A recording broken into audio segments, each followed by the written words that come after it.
Meet Olaf, Erik, and Baleog, available now in their current hit, The Lost Vikings. Our Nordic heroes are kidnapped by an alien spaceship and sent to another dimension. Each Viking has special skills that are needed to help solve mind-boggling puzzles. Can you help these stranded Vikings get back home before they're trapped forever? Lost Vikings is available now. It's time to explore. Good Lord. We didn't know how to audio mix during the 90s. Did you know that?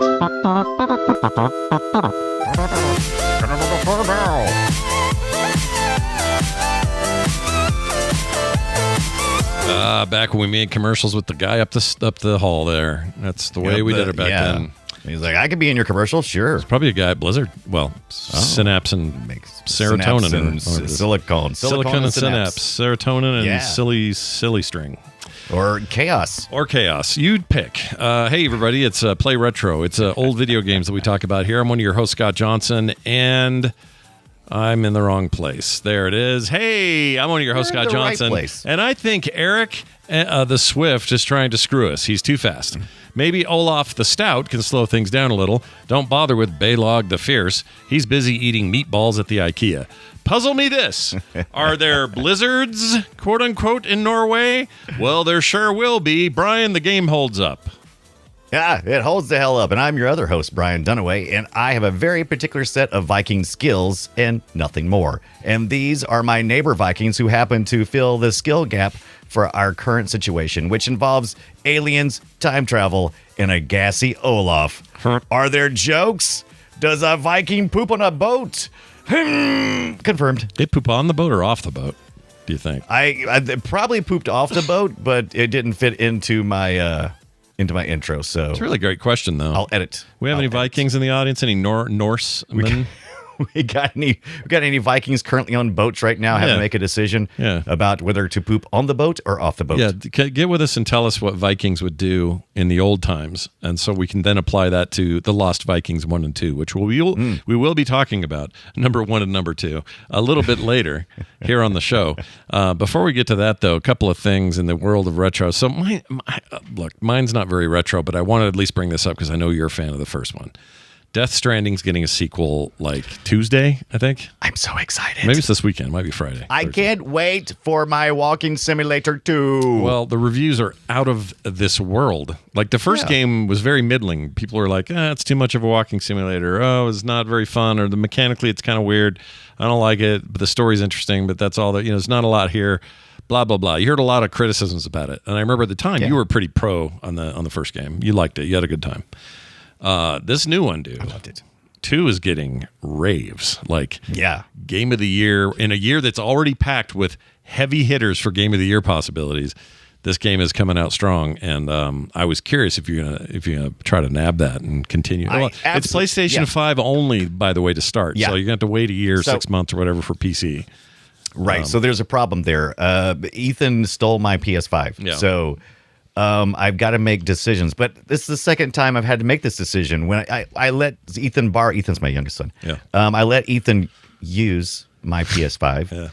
And, he's like, can I keep it for just like a month? I was going to play the Spider-Man. I said, yeah, go ahead, knock yourself out. Fast forward about a year, and I'm like, hey, they got that new robot game thing out, and I want to check it out. It's supposed to finally make really good use of the controller, and I'm curious about it. Yeah. And, man, the sad face when he came to town to bring that back to me. I couldn't do it. Oh, you couldn't do it. You couldn't accept it. I see. I couldn't take it back. I was like, you know what? You're a true father. You look at you, man. I don't even have that excuse. I have a PS5 over here, but I don't hardly ever use it. And I feel like if I fire that up just for this one game, I'm going to be annoyed because in 6 months I could have it on my Steam Deck, have it on my PC, go back and forth.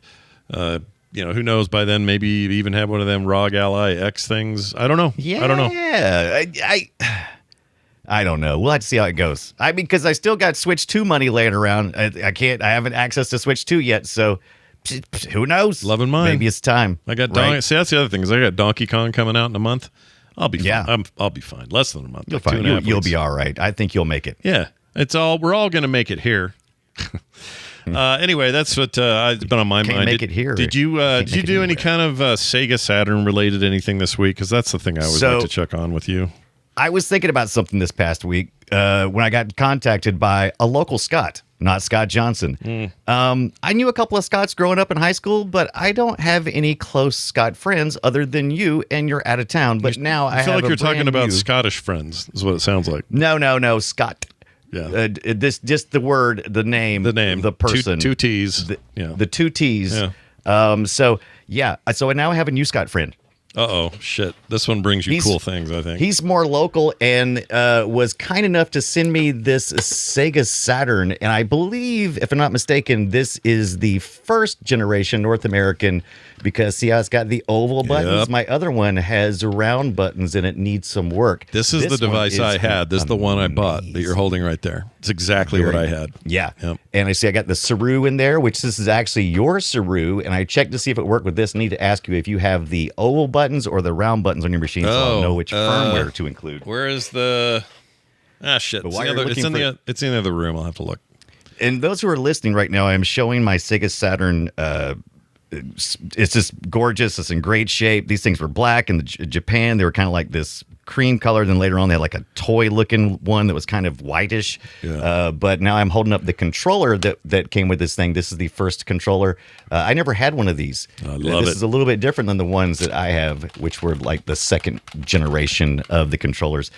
And then I also was sent a whole bunch of stuff. You got my Saturn, basically. Wouldn't it be funny if that was the Saturn I owned and it somehow got passed to you all these years later? Somehow that would be great. Yeah. Matter of fact, I'll look inside. I'll see if anybody scratched the name Scott on the back of it. So see if there's a Panzer Dragoon burned into the plastic because I played a lot. Look of that. at this. Oh, is that the Enforcer? It's the big Sega. Is the Enforcer? I can't remember the name of it. I think you might be right. The Enforcers were from Konami, weren't they? I don't remember. Yeah, this is actually a Sega model, Sega Entertainment. It's a MK as some words. So you'd use that. You'd use that for not RoboCop. Sorry. Yes, RoboCop.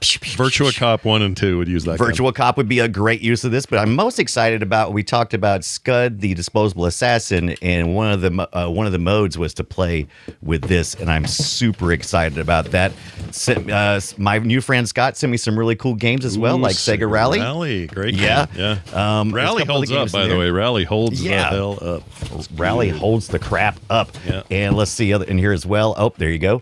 What do we got here? Classic Battle Arena. Battle Arena Toshinden. Yeah. I forgot they got a version of that. I thought that was Sony it's only. amazing. No. It's amazing. I got two more things to show you real quick. They got the pack, the fun pack that came with the Daytona, Virtua Cop, and Virtua Fighter 2. So Virtua Fighter 2 is so good. That's a steal, that combo. Yeah. Because one game alone is worth the 3-pack. It's so good. Here's the thing I'm most excited about, because I know that there's some group out there that's been working on some stuff for online network connectivity for the Sega Saturns. Still in the box, in the wrap, Netlink. Everything. Oh my gosh, dude! Game pack. What are you? Some kind of Sega freak? Rally check. I don't know. I can't wait to mess around with this stuff. Scott, my new friend, my new Scott local friend. Yeah, that's good. You got friends on all the coasts, and they're all named Scott. That's great. Right. I think that's great. I've been watching a show about your hometown, not really your hometown, but the coastal region of South Carolina. This new show on Netflix called The Waterfront. And my wife really likes it, and I think she likes it because it's like Temu Yellowstone. It's like they're trying to make one of those, but it's very WB soap opera. It's not, in my opinion, not great. But I will say, story-wise, the actors are fine, everybody's okay. But the story is very, very low rent. But I'll say this: it's got your Holt McCallany in it, who played Bill Tench in Mindhunter. Holt. He's one of the prisoners in Alien 2. Yeah, you got your new Mindhunter coming up too. Isn't that what they said? Something about new Mindhunter. There's talk that third season might actually happen. I am beyond stoked about that. But let me just say, on the waterfront,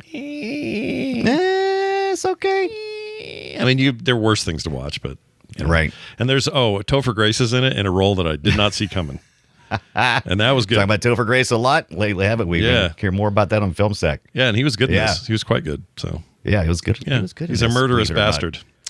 All right, let's move on. So what's exciting about this Sega Saturn for you to do that? So yeah. That's the whole point of this is you're doing things with Saturn right now. So what's going on? I'm doing some stuff with Saturn, but I'm also getting these prepared. So I'm going to take one. So now I have 2 Sega Saturns, and one of them needs a little bit of repair. I'm going to finish fixing it up, and I'm going to be bringing these to our meetups, whether it be a Southeast meetup coming up this year or next year at Nerdtacular, or maybe some other events that happen in between. Yeah. Because I want people to get a chance to play with this stuff. And that's the reason why I appreciate You've Scott become a very this. big Saturn convert since I never had one. So you're into it. Never had one. You're into it. Yeah. I haven't seen you this excited about a retro console since your Master System excitement.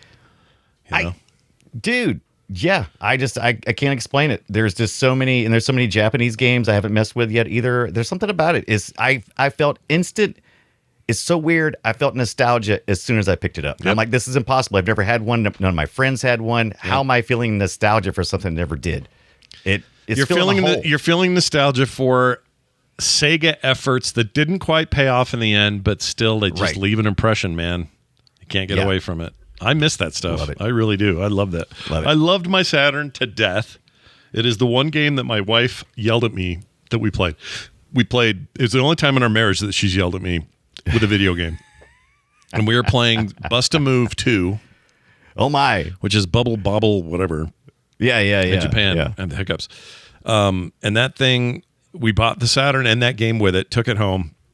And the multiplayer head-to-head stuff is really frustrating because if you get a bunch of lines cleared on those bubbles, they send new lines of bubbles to the other player. A little like Tetris will put stacks underneath or whatever. Oh, are you a jerk? Really frustrating, and I would laugh really hard, and she would get so freaking pissed at me. We had to stop playing it. It's the only time in our in our entire marriage where like she was genuinely mad at me. So it almost ended you. That is great. Anyway, it was a good time. We were young, we were stupid. Who knows what? And you were having fun. And we were having fun. So more on that as we go down that road. And I'll let you know what my Saturn's buttons are. I just can't remember. They're in there somewhere. They're some shape. They're not square. They're definitely not square, and I can promise you that.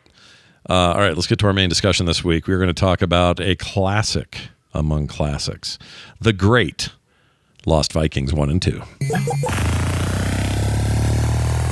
Shall we play a game? You might call it a duology like you did in the description. Yeah. I think that's fair. I think that's fair. Because there's really only 2. I mean, no, that's true. And that's unfortunate because I think they could have gone on to do more of these. But you've said this before, and we'll say it again. This is an early Blizzard title when they weren't called Blizzard. They were called Silicon and Synapse, and they were being published by Interplay in this particular case. I've been to their on the campus there, the Blizzard campus. They have a what do you call it? Like a game museum, and it's all Blizzard game museum, like stuff from forever back, and they go all the way back to these classics. So there are some original like concept art from Samwise and Metzen and these guys doing like pencil sketches of what these guys are going to look like, what these Vikings are going to end up looking like. They have all this old, retro-looking like promo. What am I trying to call it? Not promo. Prototype stuff they have in there. Prototypes. Yeah. So they have all kinds of cool stuff in there. It was really kind of an honor to see that stuff. But it's nice, too, that I like that Blizzard has not forgotten the early days, like what got them started. And what got them started was, this is one of the big ones. This was like this up until this point. I mean... Yeah, Silicon Synapse was nobody really. I mean, not yet in comparison to what this did. Yeah, not even close to what they would become, and it would take them a while to get to what they would become. But it was, an early look. Here's a little sound from the game. It's mostly music. This is a SNES version. Which, by the way, I'll go ahead and say up top. Yeah. And the SNES version is the best. You think so? Both versions. I guess you could make an argument the Genesis version was also great, but this thing really lives on the SNES from the first to the second, in my opinion. And you'll find out why shortly about the second one especially. But this is where they developed it. They developed it originally for the SNES, and they developed a little bit along the same time the Genesis, and then it was released first for the SNES. And so and the Genesis version is missing about 20% of the animation frames, I swear. Yeah. Does not look nearly as good as the SNES version of the game. The SNES versions of the game also sound better, but I'm going to go ahead and challenge you and say, from a starting point standpoint, yes, SNES versions of these two games are amazing. But that GBA game, pretty Oh, you effing mean the good. one that came out almost 10 years later? Of Yeah. course that one's good. Yeah. See, I know it's a cheat. It's a little bit of a cheat. Because they did a really great transition on that, and it's But to me is like the ultimate culmination of what makes the games great, and it plays fantastically. So if you've got a way to play that one, can get the cart or want to emulate it, whatever you're going to do, my personal opinion is you're going to have a better time with that thing. But you're right. These are the versions to play if you're not doing that and you want to go back to what was OG about the series and all of that. They're pretty great. Let's talk about what they are, though, because we haven't really explained that. You got your three Vikings. Their names are Erik, Baleog, and Olaf. They're sarcastic. They're kind of jerks. Here's one of them. Have I fought one of your relatives before? And that's one of their voices as heard in Heroes of the Storm, because they make an appearance in Heroes of the Storm. Right. No voice work in this first one. No. Or at all in the SNES versions. Yeah, as far as I know, there's no... I don't think they ever did voice, right? Oh, yeah. Two has some amazing voice work. Oh, does Norse it? by Northwest. Yeah. Oh, I didn't... But that's only if you played the PlayStation, Saturn, or the PC version. If you played the SNES, it does not have it. Okay, I was going to say, all I played... I didn't play any of the quote-unquote 32-bit or next-gen system versions of the game, so I didn't hear any of that. I should go back and check that now, because I do like them. They're great in Heroes of the Storm. I listen to them all day. Oh, yeah. I don't want to get too far ahead, but yeah. You should totally do that. They're real I good. think that's a great idea. But anyway, in this first game, these three Norsemen, they get taken by aliens. Yeah, Stay with us, everybody, okay, for a minute.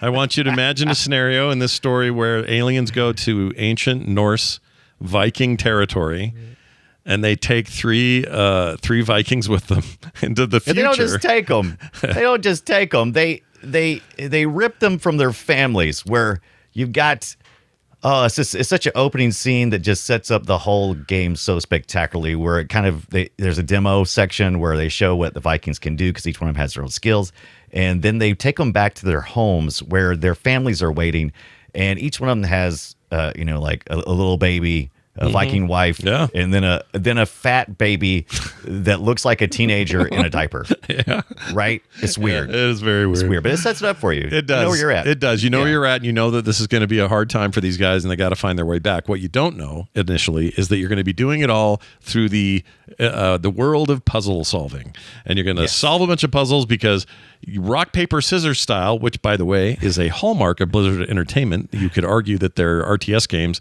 are just more rock, paper, scissors, just in a different format.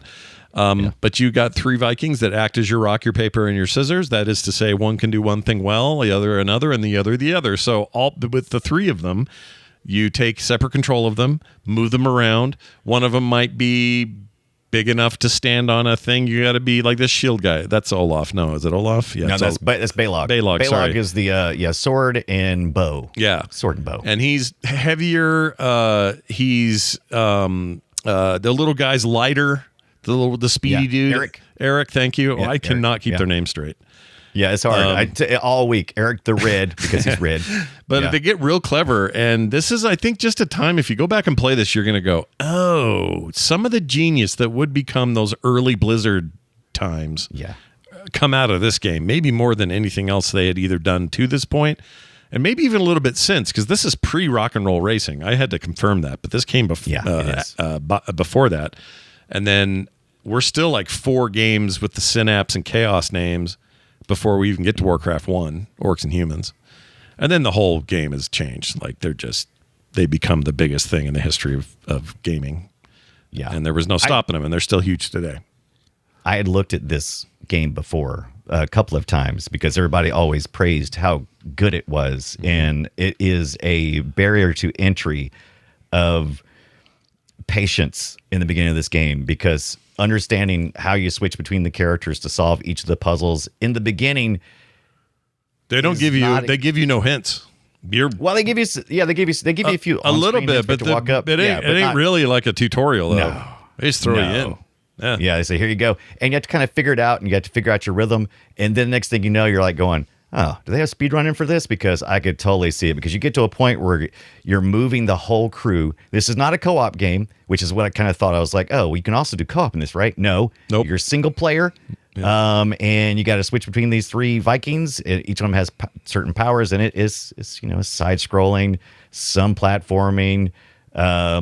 Really only Erik can really do it well. Olaf is really cool because he's got a shield that blocks everything. So you always like lead him up front. At least that's what I do. I lead him. He's my scout, and he's also your floater. So he can float down using his shield, and he's hilarious when he does it. Yeah, his shield is almost OP. I think his shield is kind of ridiculous. But like we see in this scenario right here, first thing you do with him, you get him down to where that laser cannon is, and then have him block shots so that the other guys can get past, and then you get Olaf the hell out of there and finish him up in the end. So they get progressively harder, these levels. Right. I would argue... toward the middle end of this game, it's off the charts hard. It gets very, very difficult, at least in my memory. But it's a long game. So when I said speedrunning, people can do speedrunning in around, I think, 30-something minutes, if I remember correctly. Stuff, 10 hours is, I believe, the average playthrough to kind of completion, because there's a lot of hidden areas, which is great. You usually access most of those by... using Erik to run into every wall you can find. We haven't talked about the traveling aspect either. You go to a bunch of different time periods, so you're time traveling. You get abducted by aliens, and then you escape the spaceship, and then you're time traveling. You start off in prehistoric, go against dinosaurs and the sort. They're all cute little dinosaurs. They're not really big. They're more like Viking size for some reason. I don't know. You have to beat those guys, and you have to. The goal really is each level. You have to get all 3 Vikings to the end, to the exit, because to the exit, because it takes all 3 Vikings. The puzzle setup for the environments are always like, you're not going to get past any one area. You know, people say it takes a village. I say it takes 3 Vikings. That's what I say. It takes 3 Vikings, and that's where it gets fun, right? You got some little inventory management, not a lot. You've got like 4 slots. I guess that's as many pockets as Vikings have. Yep. More reasonable than most. Yep. And you can pick up stuff like bombs. Keys are so important too, though. Oh, keys are massive. Yeah. Yeah. You got to find the keys order in which you use your guy. That's also a big challenge. It makes sense that it would be, right? Because you're like, well, wait, do I need to block something first? Do I need to be lithe and light first? Do I need to, oh shit, I've died. Okay, let's go do that again. Like, there's a lot of trial and error, and that's part of the game. Like, that's fun. And even dying is a little rewarding, because they send you away to, I'm assuming, is like a Valhalla kind of thing, whereas like your characters show up on a shore somewhere, and you see the ship going off in the distance on fire, and it'll ask you, do you want to continue? And you can, and you say, of course you do. Yes, I do. You say, of course I do. Take me back. I want to go back again. One more time. Yep.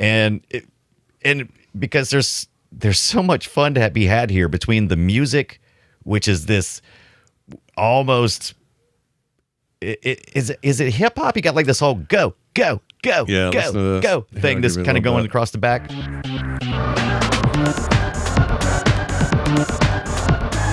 It feels like Mortal Kombat. Even this song in particular. Mortal Kombat! Yeah, it's totally a riff on that for sure.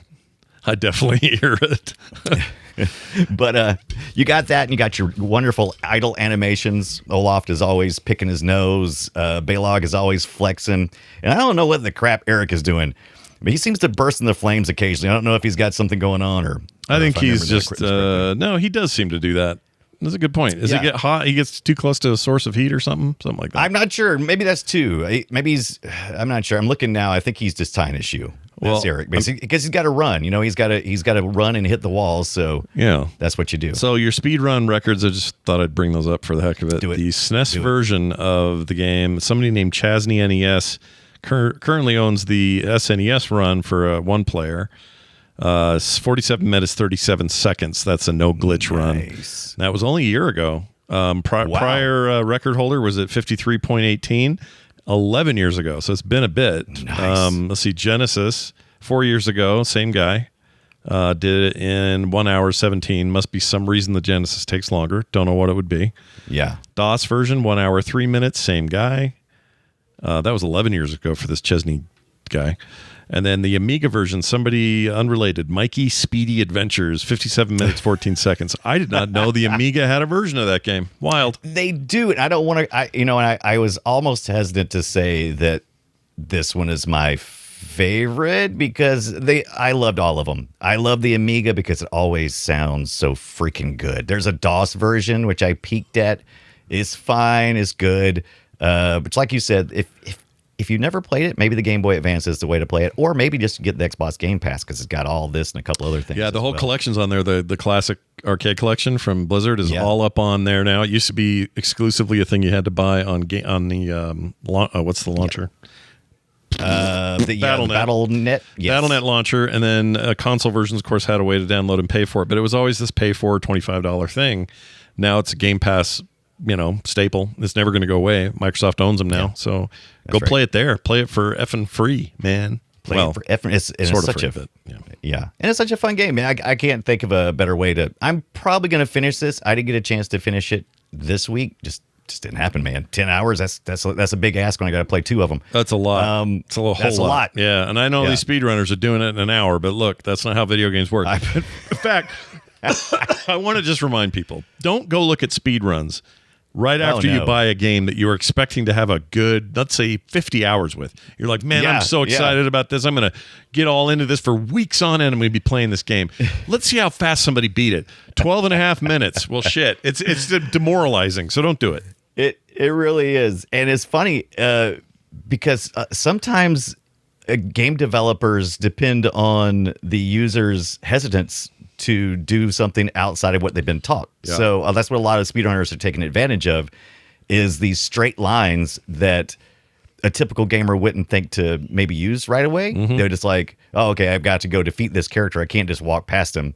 Right. Sometimes you can. Yep. Sometimes you can just run right the hell past them. Yep. You don't have to hang around. Don't take the ring around. There's some people I know, they try to do runs where they don't have to use any of the environment or any of the inventory stuff, but I don't think it's possible to do a fully non-inventory run.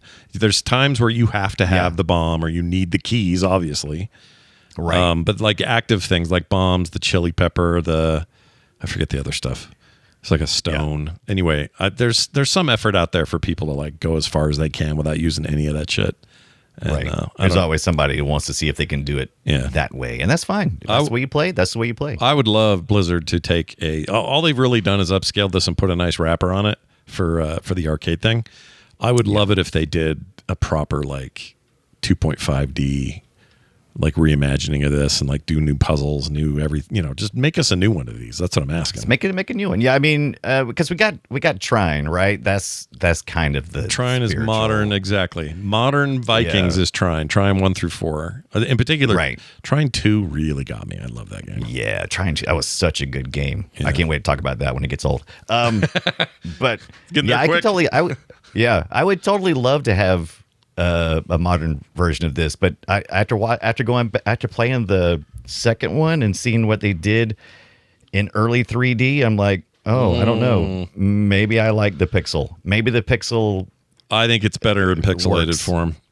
They didn't know. I mean, obviously today we do it a little bit different. It could be very cartoony. It would look like it was straight out of TV, and it would look great. Like I'm playing that new Mickey Mouse game. I forget what it's called.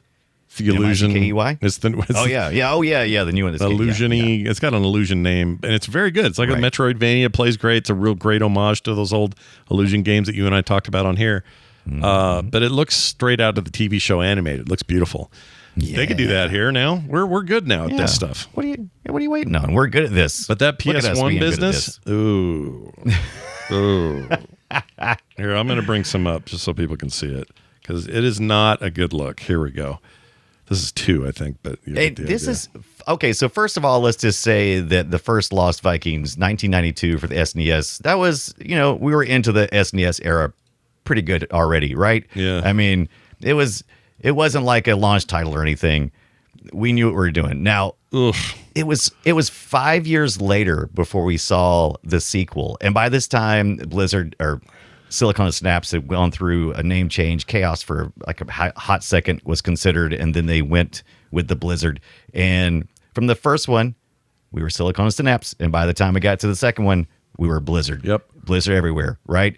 Yep. Big blue logo, big giant font. Yep. 5 years in between. Yeah. And this is where they landed. Yeah, this PS1 stuff this is not great.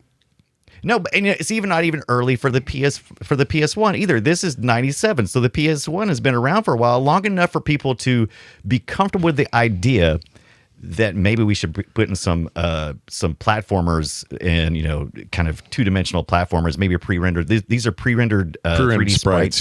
Yeah. Which was the rave then. Yeah. I get it. Donkey Kong Country was killing it. Like, I get why they did it.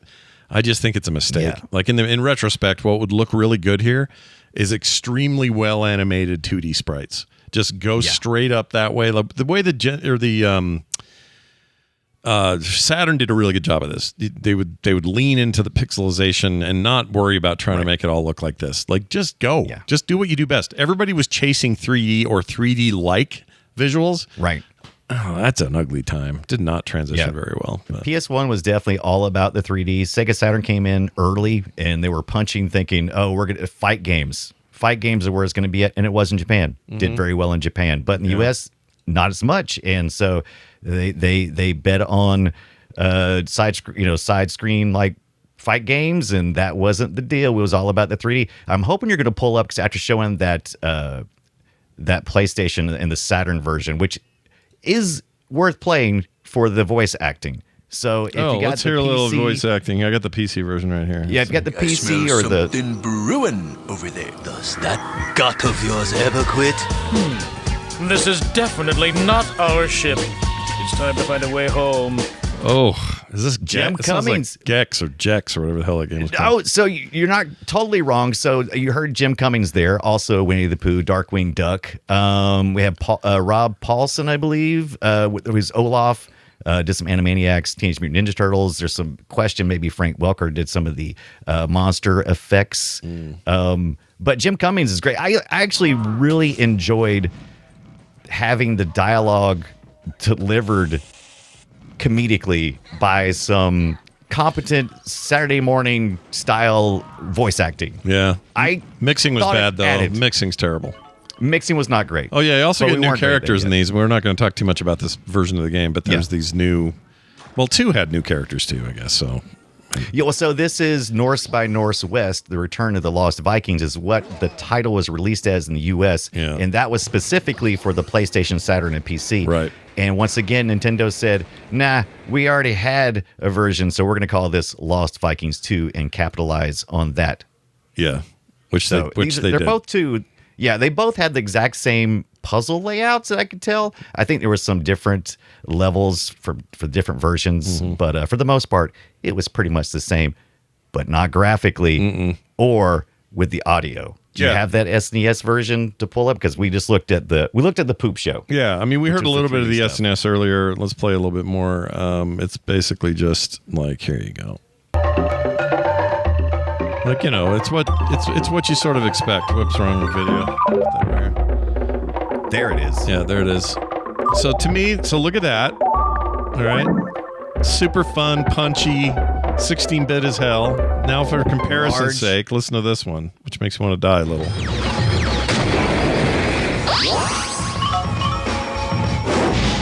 It's missing the charm. That's all I'm saying. The charm is gone. It really is.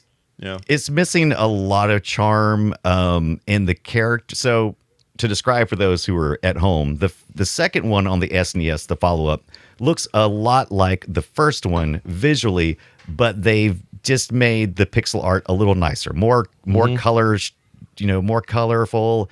By the way, in the first one, it was all about time travel, and we're doing some time travel here as well, but it's more based in like a spooky town. Yeah. So the first one was more like prehistoric, dinosaurs and Vikings and spaceships, kind of like your 50s kind of era type stuff. And then this one leans more into more like the Transylvania.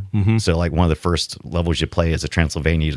You got a witch is helping you get from stage to stage because you can't leave a stage and teleport but so far, and so she has a cauldron at the end, and you collect like bat wings and eyeballs and different things. You throw it in the cauldron, and then she teleports you further on, and that works into the story because that's how you end up losing a couple of Vikings along the way and picking up these new characters that you mentioned. Yeah, no, like Olaf. In Olaf's case, he also gets a new ability. He gets flying gas, which watch the farts basically. That's what he does. Yeah, yeah. I think he has that in Heroes of the Storm. Pretty sure they kept that in there. Yeah, I think that got rolled into a story. They kind of downgraded Olaf a little bit. Now Olaf is he's like a big goof, right? In the first one, the dialogue written for him made him kind of maybe a little bit smarter. They were definitely the Three Stooges is what they were playing on, right? It was kind of like that kind of that's play. the humor for sure. Yeah, at least what they aimed for. Erik had a wall-breaking headbutt. That's very useful. What's his beak had this thing here, the grapple thing. I don't remember that in the first game, or maybe I played. The grapple. No, he did not. That's our upgrade. So Erik in this one, in addition to running fast and smashing things, now has jet boots. That's right, which is great, and he can also swim, and he's the only one that can do that. And Baleog, he has now in addition to his bow and blade, he has a claw that he can reach stuff with. Do you know why? Do you want to know why I know that he's the only one? The little guy is the only one that can go in water, because I died with the other ones first. The game does not tell you. You just have to find out. You just have to go in there and find out. That's the way of it. Oh, they're showing the witch here, and I wish I could show you. I wish I could show you because I didn't discover this until last night. The witch difference is outrageous.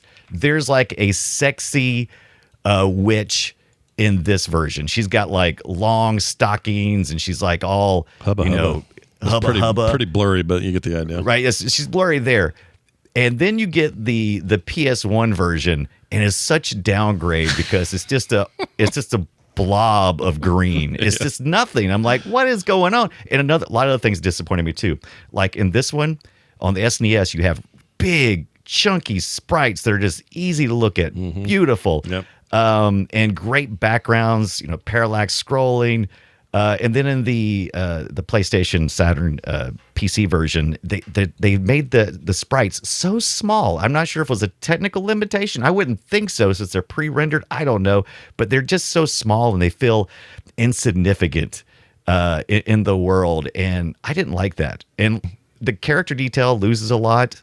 And yeah, if I was playing this, it's definitely worth firing up the PlayStation or Saturn or PC version to listen to the great audio, especially the opening story, which looks terrible in 3D, but it's awful.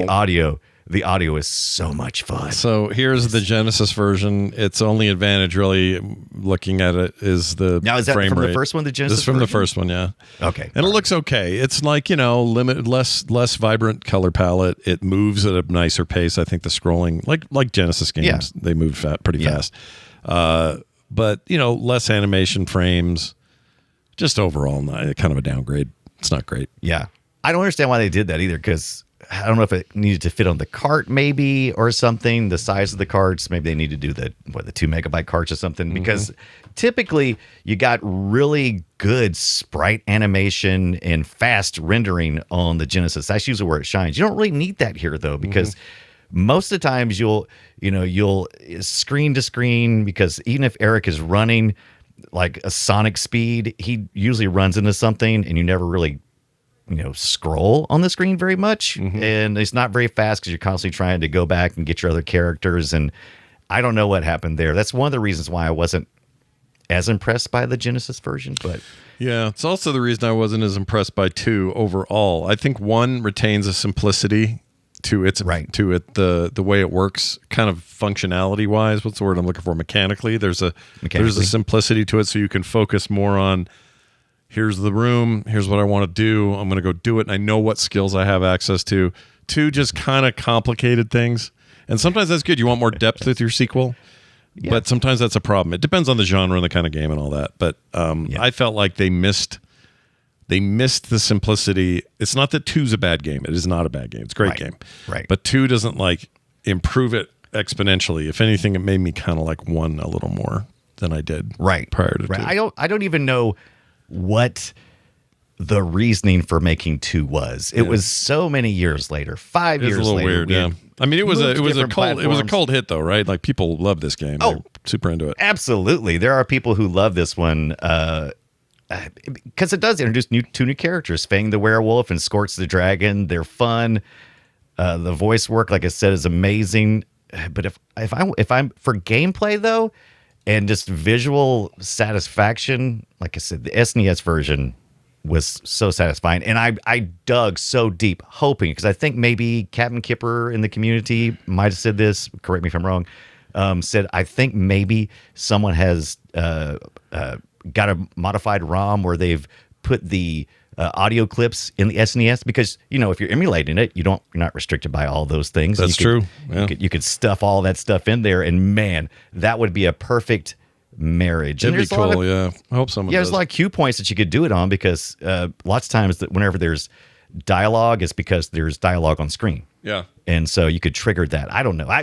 I don't know, but I would love to see a completed version. Maybe that's what they should work on, of an SNES port that used the audio. Blizzard, give me that. Give me that package. North by Northwest. Yeah, give me that package. Give it to me with the pixel art. Give it to me now. And give me a bunch of levels. Call them Lost Levels. Perfect name, right? Oh, yeah. Yeah, absolutely. get on that. What are you doing over there in Irvine with your 3D bullshit? Let's go. Yeah.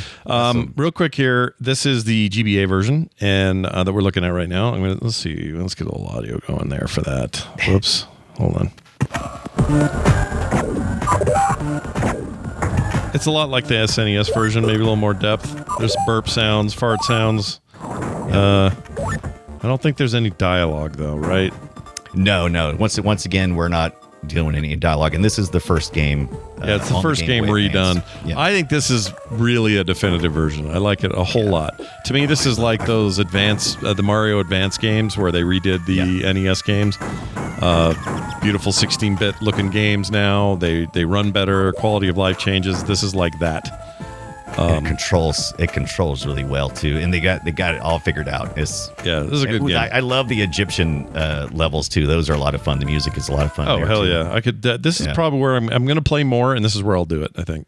I always land. You know me though. I'm kind of a sucker for GBA. I can't help it. I think a lot of more people are familiar with the first one than the second one. I think it probably flew under the radar of a lot of people. Now the people who played it did like the second one, but I don't think as many people were aware. Like I said, it cooled down, and I did not. It made no sense. Yeah. Why are you making another one? Yeah. What are you doing?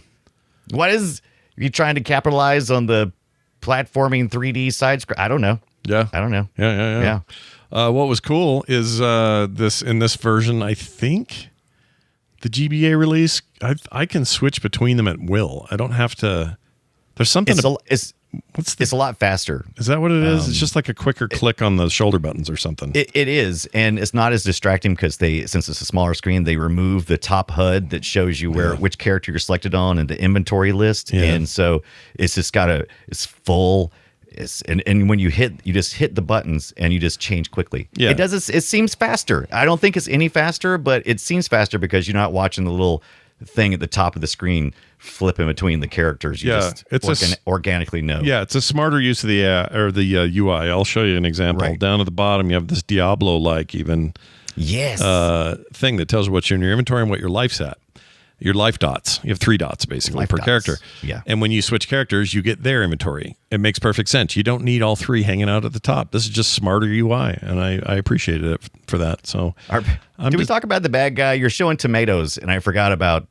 I don't think we mentioned the bad guy. The aliens is tomato, right? Tomondo. Tomato. I think it's Tomondo. I looked it up. There was some claim that I read that said they based his design, the leader of them. His design is supposed to be like the original Protoss design for the StarCraft game. Oh, I looked that up. I don't see it. Somebody making their own lore, and that's okay. You can totally do that. A little wish fulfillment, that's fine, whatever. But I wasn't that impressed with that guy's opinion. You gotta eat a little bit along the way when you get hurt. Especially in this first one, you only have I think you have 3 health bars or 3 health buttons, and I think there's 2 additional for some shielding stuff you get later on that you can pick up. And of course, you don't want anybody to die because you got to all get to the end, and so you got to eat tomatoes. Maybe that's why Tomato's so mad at you, because you're picking up his children. You're eating his kids along the way, and you're eating his kids. And he's like, "What the? This is an abomination. I'm nothing like a Protoss." Here's the other thing I wanted to mention about GBA game, and I don't remember if the first game on the SNES did this, but in the GBA game, you can get the guys next to each other and then swap items around. Can you do that in the original game? Because I don't think you can. Oh, you talking about this? Yes, you absolutely can. Well, in this one you can, but I don't think you can in the game, the SNES version of the game. I think the GBA game is exclusive for that. No, that was baked in. This is the problem. You play these different versions. I've forgotten what any of them separate each other with. You know what I mean? Like I swear it was this one that only had that. It was just like a nice thing they added where it's like, oh, I don't want this tomato. I'm gonna swap it with Olaf. But I guess the first one did that too. So the first one did it. Yeah, all versions that I know of did that. That's part of it, because sometimes you'll have to you'll get the puzzles require it, because you'll get into a certain area one character and you may have to walk to like someplace to hand off. But you got to be close. You got to be, and you might not have known because you have to be. You got to be really close. Sure. You can't be clear across the map. Close. Yeah. Yeah. I mean, you can't. You're not going to toss nothing as a Viking, right? You're gonna. I mean, I'll admit it. I played almost 100% this because I like it that much. I would say that this was one of the most enjoyable experiences I had this week with this game. It's definitely was the SNES. Man. Super polished. Yeah. It played. It was fast. It seemed like it was faster than the SNES version. It just everything about it just felt really smooth. It felt like really fast switching. Did you try the one that's on Game Pass by chance? I did not. Yeah, believe it or not, I ran out of time. After playing it, there's a lot going on. After playing it on the PlayStation 1, the Saturn, the SNES, I fired up the DOS version, and I finally was like, okay, I got to draw the line here somewhere, man. Where am I going to draw the line? Right here. No Game Pass. Draw that line. I'm trying to find 1 week. It's amazing what we can get done in a week. I'm trying to find there's a backdrop on it. I can't find it. Gosh dang it. Somewhere in here I had a video that had it, and it was basically just have like cool arcade art around it. It's nice. Yeah, so I played this I played a good bit of this on my SNES Classic Mini as well as my Sega Genesis Mini. I loaded up both of them on there, and of course those have the bezels around the edges like you're talking about this in the Game Pass. So 4x3 was how this had originally been presented, and in lots of times they want to make that match in the 16:9 world, and so they add these nice little bezels and backgrounds that kind of make it pop. I like that. I'm a fan of that sort of thing. Yeah, little CRT effects and stuff. I like doing that too. Oh, here it is. This is what I was thinking of. So this is I think this is the Xbox version. Yeah, if you jump ahead. Yeah, it's got like a cool little. There we go. It's got a cool little.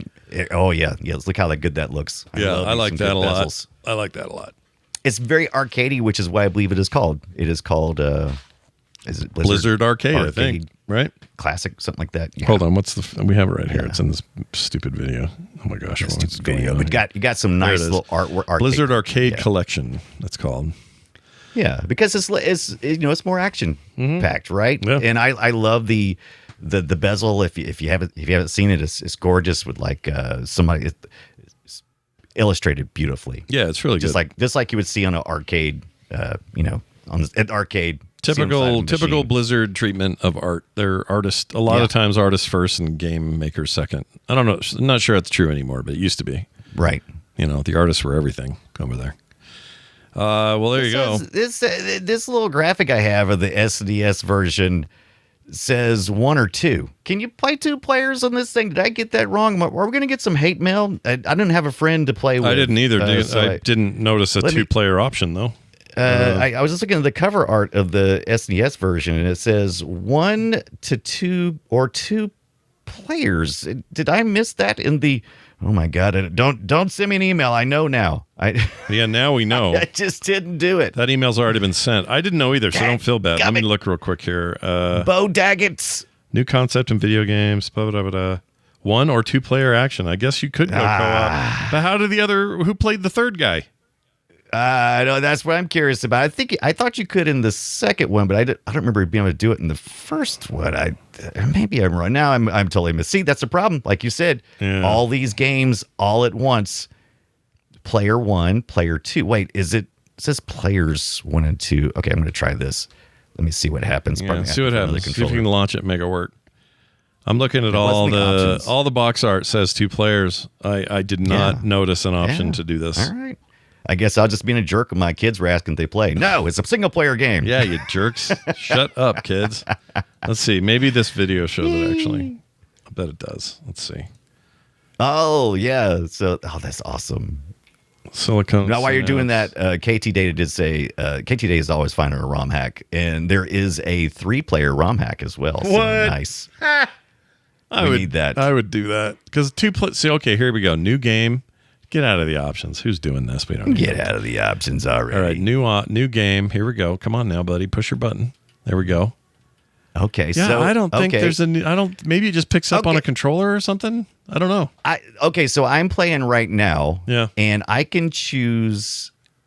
So when it started, it automatically put player 1 as Erik the Red, and then Olaf, or is it Erik the Swift? It's Erik the Swift. I always call him Erik Red. It's Erik the Swift. But I cannot control Bo Daggett. What's his name? Bo Daggett. I can't control sword and bow. Sword and bow. I can control Baleog. Olaf Baleog. and Erik. Baleog. Yeah. But I can't control him. So interesting. Okay, so I guess one person gets to play as 2, maybe. I wonder how this works. Anyway, it doesn't matter. It's not important. Anyway, it's there. It's there. It's Co-op there. of some It's sort. definitely there. I think this is art. Here's their guys. I think this is from Heroes of the Storm. It is. Oh my God, those are amazing. They're really And fun. Olaf You play it as showing a belly. single.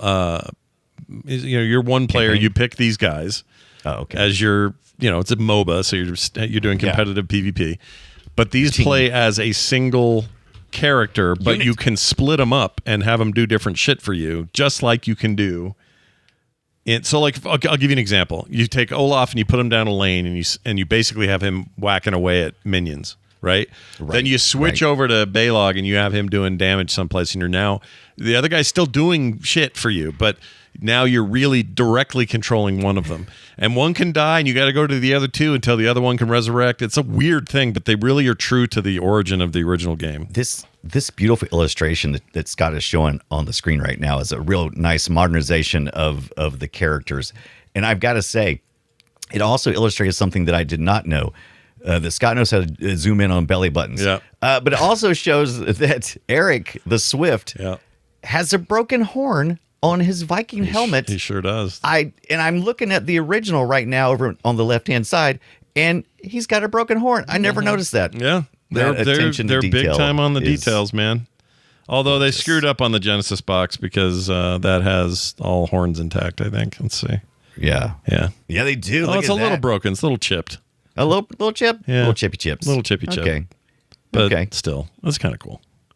Yeah. I'll give him some credit. It is a little broken. Yeah. It's a little broken. They did the things. It was broken in 1992. It's been broken more. Just the tip. Yeah, just the tip. Just the tip. Well, that's awesome. Oh, what is this? Hold on. Oh, that's old art. Never mind. Okay, well, there you have it. You want to see the Mega Drive art? This is cool. What a man, sort of ugly though. Woof. Look at that blue. I don't know, man. I kind of like it. Do you? Boy, talk about it. That is a classic look, though. Look at that. I mean, purple? Is that purple blue? What is that? It's kind of somewhere between. This is a 16-bit cartridge. Look at that. Yeah, right. For use with the Sega Mega Drive Entertainment System. Wait, was that? Look how boring. The full name of that was the Sega Mega Drive Entertainment System? That was the full name in Europe? Yeah. I mean, they had to compete with Nintendo Entertainment System. They had to put that in there. But I don't think we ever said the Genesis Entertainment System here in the States. We didn't. Okay. And there's also a reason why we call it the SNES and NES, because we're not saying all that. No. I don't even. By the way, go back if you can pull that back up again. I'd love to talk about how low effort the original Silicon Synapse logo was. Down here it's at nothing. the bottom. It's just that shitty font. Oh my gosh! Look at that! Look at that! Blow it up here. Surrounded by nice big red Virgin and Interplay logos. Yeah. Fancy. And what's this logo over here? Is that a brain? What do we got going there? That is a brain with some feet. Is what it looks like. I don't Looks like remember a that walnut part. with a couple of feet. It does look like a walnut. I'm assuming that is a brain right? Yeah, To with represent legs the and synapse. arms. He's got And sunglasses. I'm assuming that the brain is supposed to have like some silicone dots on it or something. Yeah, maybe. I'm well, assuming. synapse is the brain part, so I get it. Right. But silicone is the chips. I don't know, man. That's ugly. That's a terrible font. I don't know what they were thinking. No wonder they changed it. Well done, Blizzard. Good job. Not their best work. All right. good, Well, let's move on to a game that. Well, let's talk about where you can play this. So, there are a ton of games like it. You mentioned those. What are they called? There's 4 of them. The arcade collection? No. Oh, yeah. Modern games like it. Trine 1 through 4. Yeah, Trine. Yeah, Trine is an series. amazing version of this. If you want to play a game like this, it's real, real good. Yeah. In fact, it's probably the closest analog there is. I'm sure there are plenty of other puzzle games that may be a throwback or inspired by, but Trine is straight up doing this game. Yeah, and the K from Double Fine, who we love as well, does a pretty good job of this too. Yeah, I forgot about that. That's a good one. Yeah, pretty good. So if you're looking for modern versions of that, I would definitely look that stuff up. And like we said, you can get SNES, Genesis, or GBA cartridge versions of this thing. The PC version probably somewhere. Where do you get that these days? They're fairly reasonable. Yeah, I mean, I hit eBay. This stuff is not. Yeah, it's fine. It's not too expensive. I've been. It's not too expensive. How much is the Switch version of this thing? $24 for the collection. I think the collection, I believe, goes for $19.99 or something like that. So Okay. Switch may be $24. Sometimes they'll go a couple more They always dollars go a than little bit the more. Jerks. than the others. Yeah. And of course, They got emulate it if you're into it. So try that. Yeah. Well, there you go. That's the game. It is. It's a classic. Lost Vikings holds up. 2 a little less so, but it's still good. The hell up. Yeah. And if you're going to play 2, like I said, get a little, you can go to YouTube and listen to the audio if you want to. Watch those stupid scenes. I bet you there's a video on there that's like the Norse by Northwest, the Return of Lost Vikings, all cutscenes. And it's got just a most compilation. of the great. Yeah. Yeah, those compilations are easy to find. Yeah. Excellent. Well done, everybody. Let's play a game that we made up called Guess Our Game. Oh. We play some audio. We tell each other a year and a platform, and then they have to guess what it is. We have 4 possible answers. And by they, I mean me and Brian. All right? Here's this. Destroy it. All right, let's get to it. We got a couple of selections here. I'm going to start with this. My platform. I'm going to mess with you a little, all right? So enjoy this. No. Console and or PC. Oh, it's on everything. Okay. I got The you. year is 2000. There's a reason I did that, though, so you'll figure it out. But anyway, the year is 2000, console or PC and or PC. Let's find out what it is. Here is your audio, and then I'll tell you what the options are. 10 points! Forget about it! Moving your mother! You mother! You are pissing me off! Taxi!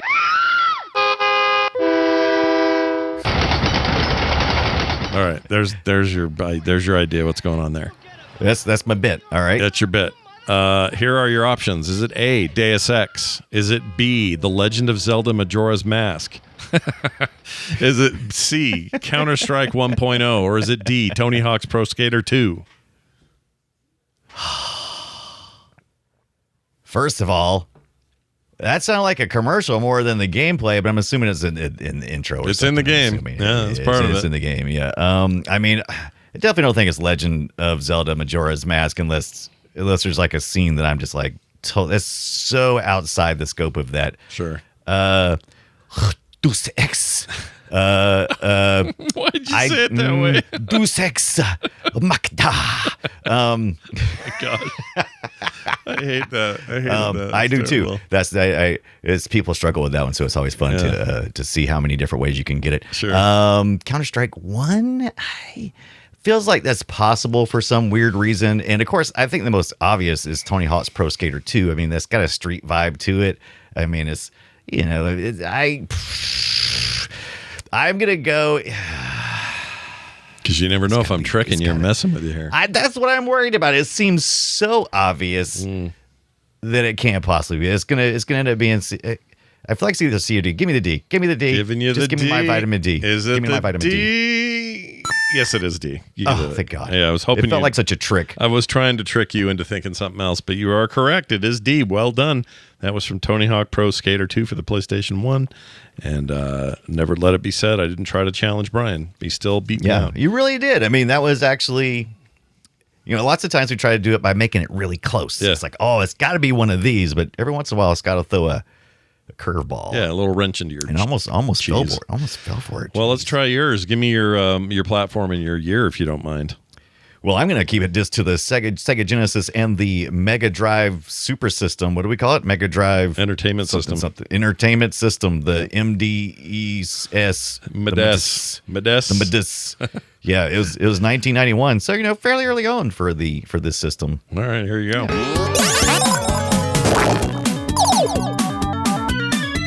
It sounds like a Genesis game.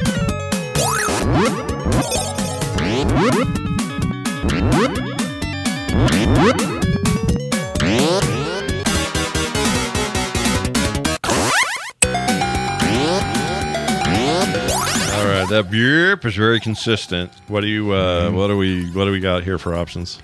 All right, we got options for our Sega Genesis Mega Drive 1991. Is it going to be A, Alien Storm, B, Toe Jam and Earl, C, Decap Attack, or D, James Pond Underwater Agent? All right, I am going to take I'm going to take Toe Jam and Earl out of it because no Toe Jam and Earl. We've covered that one here on the show. Well, not only that, but it's also very hip hop and doesn't sound like that music at all. That's right. It's kind of jazzy and like that. Alien Storm 2. Except for the later levels. It's not going to be Alien Storm because it's too jaunty. Okay. It's too like beep, beep. That doesn't sound like Alien Storm. Decap Attack? Decap Attack?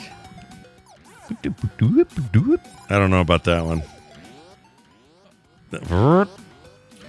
I'm going with James. I've even played James Pond, but I don't remember how it sounded. I'm going to say James Pond Underwater Agent, Brian. D. Oh, Scott says, give me the D, just like I said earlier. Oh, could it be? No. Oh. It's this Decap Attack crap, isn't it? It is definitely this 1991 platformer developed by Vic Toke. And yeah, this was is a westernized version of a Japanese Mega Drive game called Magical Hat no Botobi. I don't know this at all. No Botobi? I'm sorry, what? No Botobi. No Botobi. Hold on. That's what it says. I'm not making this up. Decap Attack. Decap Attack. So it's a really neat game. It's a platformer, and you've got you're like a mummy, and you got like a face in your chest area, and your head is like, I think you can throw it. So it's like it's Heady. It's weird. What's that other one? That Heady game? Heady. Yeah. What's that Genesis Heady. game? That's the name of it. No, it's something Heady. It's not just Heady. Is it? Heady the Betty? I don't know. No. I thought it was just called Heady. It's a thing. Why can I think of that? Heady? I don't know. Heady Lamar. and the Heartbreakers? Oh my gosh, this will not come up. Decap Attack Long Play. What is wrong with the internet? Okay, let's see what we got here. All right, we'll take a look. Dynamite Heady. Dynamite Heady, for shit's sakes. I knew that was close. Hilarious. All right, that's so not this game. So this is this. Oh, weird. Yeah, I just love it. You got like a little mummy head you can throw, and you got some eyes you can come flying out of your belly, and it's wild. This is a weird one, dude. I've never played this, or even I don't think I've ever even heard of it. I've seen video of it, but I've never played it, and it always fascinates because the way you look kind of reminds me of the fabulous monster in Bugs Bunny. You know what I'm talking about? Yeah. The red, whatever he is, the big furry guy. The big furry guy. Yeah, I love him. The one, the Chuck Jones one with the old lady at the castles, or the witch. She was a witch. Yeah, fantastic cartoon. Fantastic stuff. So good. All right, well, you beat me with that. Holy shit. Yeah, I feel like a dummy now. That's coming soon. We'll have to play that one. Well, the good news is we're welcoming something new to retro. This will wash out the bad taste of me losing out of everyone's mouth. Let us talk. That was loud. Jeez. Let's talk about this game entering the realm of retro. Batman Begins, Xbox, June 14th, 2005. Yeah. Remember this? This was a big deal. Batman Begins, the movie, and then also the supporting video game. Although I don't remember the video game being very good. I remember it being okay. The movie, the game did not shine as brightly as the movie did, right? The movie was like a whole new, like, oh, we're doing new business here. Yeah, but the game was a little, I don't know. We had enough dark kind of games. We didn't need this grittiness that they were bringing us to games. We needed it in the theater, but we didn't necessarily need it. I think I have some footage it was here. Okay. Yeah, this is the original Xbox version. Let's see if we can get a little bit. There's so many Batman games. There were many. Boy, this thing is, it's a real showcase, though, for the Xbox. Xbox was a pretty really console. Look at the lighting in here and stuff. That's crazy, isn't it? Look at that. I know their goal was to make PS2 look bad, and they kind of did, but it wasn't enough to beat the generation. No. Well, there you go. Batman began. He began 20 years ago today. 20 years ago. June 14th. Oh, that was about 10 days ago. That's fine. Yeah, like 10 days. We're a couple of days over, but just still the fact remains. Yeah, over 20. Fact remains. Welcome to Retro, you guys. This now. Welcome to the treasure room. Doodly doodly doodly dee. Hey, look, it's listener feedback time. Time for us to hear from you at voicecast.app/playretro. Today it is a text from Dan Barnes. Dan Barnes. Dan Barnes says this. Hey, Scott and Brian. In this week's pre-show, Scott asked about the difference between a Nintendo Pro Controller and the Pro Controller 2 for the Switch 2. The new one has a slightly adjusted grip, more like a GameCube controller, with a rounded, hollowed underside for better comfort. The thumbsticks feel especially smooth. They didn't hit the surrounding gate because they rest on a cushioned ring that limits tilt and reduces friction. I learned this from a excellent welcome tour. As a Nintendo fan, I love seeing the Switch 2 design choices. The $10 was worth it for the tech demos alone. I guess $10 more for that intro thing. Right. Anyway, right. You explore the motherboard inside the Switch. Also, some game support mouse input worth checking out. Love the show, though. Yeah, I'm on the fence still because it's like $80 or $90 for that damn controller. And I have last generation's version of the Pros, and the Pros are fine. These work. Well, if Dan Barnes' amazing magazine quality description of that controller did not sell you, then I don't think you can be sold, because that was a beautiful. It's pretty good, Dan. Beautiful. Yeah. Brother Barnes. Description of we're going to call him. I love that. We're going to call him Brother Barnes because he's like Brother a preacher. Barnes. He's preaching to the choir over here. Well done. Good job. We're a cult. Come on in. Yeah, come on in. The water's fine. Hey, speaking of RoboCop, but don't drink the Kool-Aid. We haven't said anything about RoboCop, so I don't know why I said speaking of RoboCop. But we're going to bring RoboCop into the fold because next week our discussion is going to be all around and everything to do with your old pal RoboCop. From RoboCop in the arcade, original 1988 version, the NES 89 version, the one that I like the most, RoboCop 2 for the SNES, RoboCop 3, RoboCop versus Terminator. Remember that? What? Is that right? Did I get it wrong? Scott's reading all of this, and he's missing the very first thing I said, which was so freaking many. We had to figure out that's an right. angle. The movie was released. I forgot. Maybe we don't get all of those. Scott's making me eat a really big RoboCop sandwich right now, and maybe we get to all of them. Maybe, who knows? I don't know how it's. By the way, that original movie released on the 17th of July, 1987. Guess what that day was? July 17th, 1987. That's what that day was. My birthday is that day. Oh, what? Yeah. So look at this. Then you got to be excited, because the reason why RoboCop is a topic again is you may have remembered RoboCop Rogue City did pretty good. They have another one. It's called RoboCop Rogue City Unfinished Business. At first, I thought this was just some DLC. This is some standalone content coming out in July 17th, 2025 on Scott's birthday. Yep, but and so, that's going to be a hard day to spend extra money because I'm getting Donkey Kong that day, and it's going to cost me $70. So I don't know what I'm going to do. I might get more. Who knows? I really liked Rogue City a lot. $80 for. Yeah, plus $80 for the controller you're going to pick up too. So I mean, I'm not. It's going to be a tough day. I'm not doing it, dude. Day. I don't think I can do it. I can't justify it. But Brother Barnes. But Brother Barnes was here preaching, and I should have listened. Anyway, we'll see how we do there. But I'm so excited to talk about all these RoboCop games. I love the series. I love the movie. The first movie, I should say. Second and third were poop. I think RoboCop 2. I think RoboCop 2's got some moments. Nah, they got moments. Nuke. They got Nuke, the drug nuke, which is stupid. So stupid. But 3's got real problems, although I ended up liking 3 better than I thought I would. Yeah. It was all right. That new one, the reboot thing? I liked it. I liked the new, the one with, what's his face? Name? The guy from Stuff. He's in Things. Brent Bacon. What's his name? You know what I'm talking about. That guy. Can't think of his name. Anyway, I thought that was all right.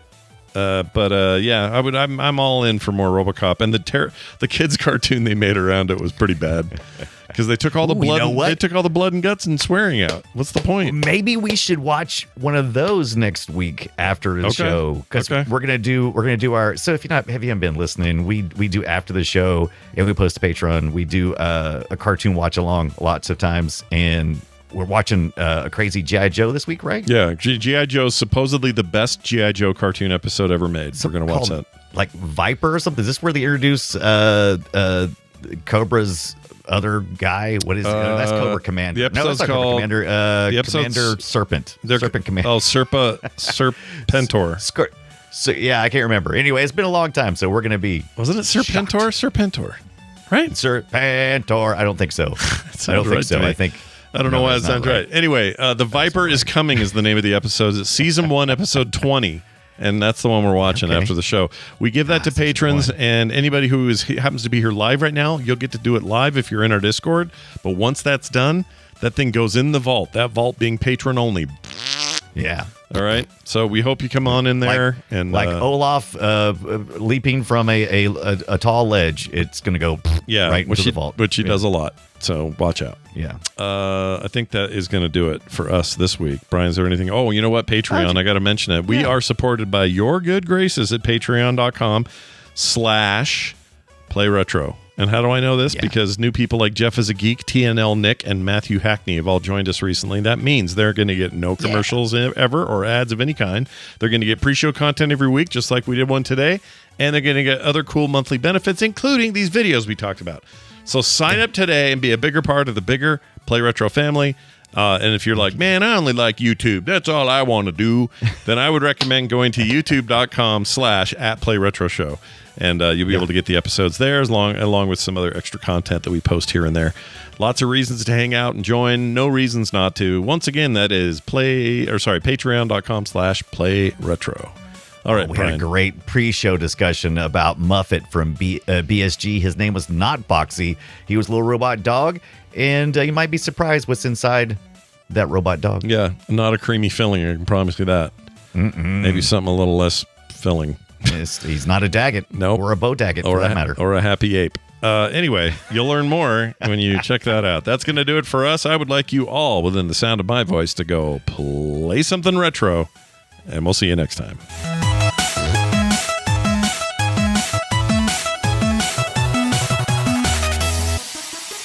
Those pants are made for frogging, if you know what I mean. I actually don't. Frogpants.com. Have I fought one of your relatives before? Before?